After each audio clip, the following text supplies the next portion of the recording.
Hello भाई मैंने बर्तमान बाहर गले देखिए तुसु यात्रा आमर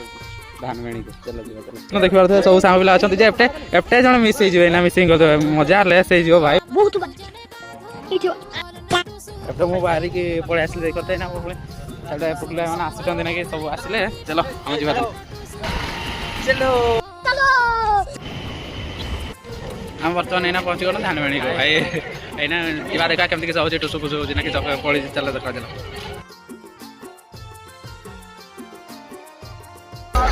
लेकिन ये साला कर क्या रहा है यहाँ पे? हमारा सकल बुराई तो क्या हुआ? फोटो में तो अच्छा दिखता हूँ ना। फोटो वीडियो सब करते लाइक बोलछन देख पारते एडी देख पारते सब भाई माने एन्जॉय करते देख पारते भाई पूरा गोटा लेवल एन्जॉय एडा काका माने ए काका कोन चोच ना ना ना ना बताना हम मंदिर परिक्रमा करि सारी देलो एना हम टुसु परिक्रमा करबा चलो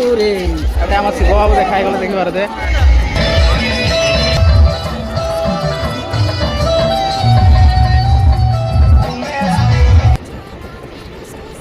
बर्तमान ये आम पड़े आसिक सेंकी हो बसंत गोटे देखिए पूरा डांस करते लगी पड़ी सेकी हो देखते जब आपको वीडियो भल लगे लाइक शेयर सब्सक्राइब छोटे छोटे कमेंट कर दिया देखा नेक्स्ट रही जय जगन्नाथ।